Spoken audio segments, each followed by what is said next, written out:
രാജി ചേച്ചി ഇനി ഇങ്ങോട്ട് കാണില്ലെന്നാ ഞാൻ വിചാരിച്ചേ. അങ്ങനെ ഒഴിവാക്കാൻ പറ്റുന്നതാണോ മോളെ എനിക്ക് ഈ വീടുമായിട്ടുള്ള ബന്ധം? പിന്നെ വീട്ടിൽ ഓരോരോ അത്യാവശ്യങ്ങൾ വന്നാൽ എന്താ ചെയ്യാ?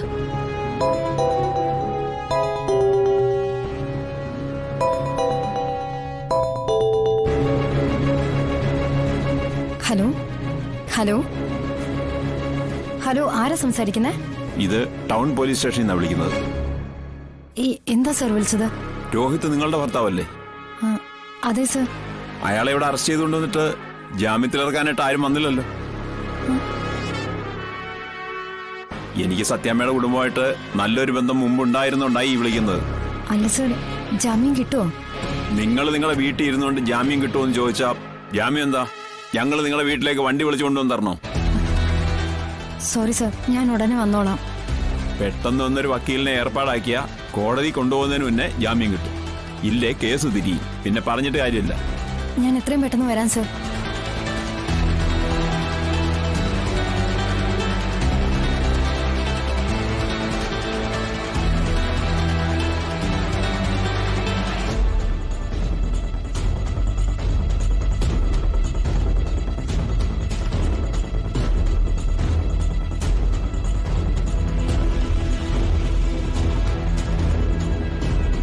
എന്താ മോളെ, ആരാ വിളിച്ചത്?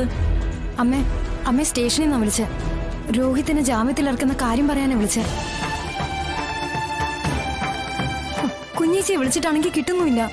അമ്മ, കുഞ്ഞീച്ചിക്ക് വേറെ നമ്പർ വല്ലതും ഉണ്ടോ? അവള് വല്ല മീറ്റിംഗിലും ആയിരിക്കും.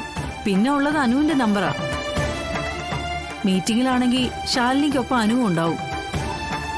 പിന്നെ അത് കിട്ടിയിട്ട് കാര്യമില്ലല്ലോ. അല്ലെങ്കിലും എന്റെ ഒരു കാര്യത്തിന് വേണ്ടി ആരെ വിളിച്ചാലും എല്ലാവർക്കും വലിയ തിരക്കാണല്ലോ.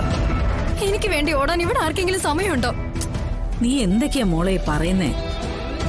നിനക്ക് വേണ്ടി ഞങ്ങൾ ആരും ഒന്നും ചെയ്തിട്ടില്ലേ?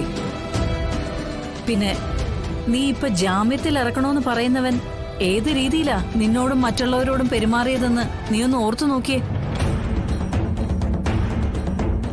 എന്തെങ്കിലും ഒരു നല്ല വാക്ക് ഈ അടുത്ത കാലത്തെങ്ങാനും നിന്നോട് പറഞ്ഞിട്ടുണ്ടോ?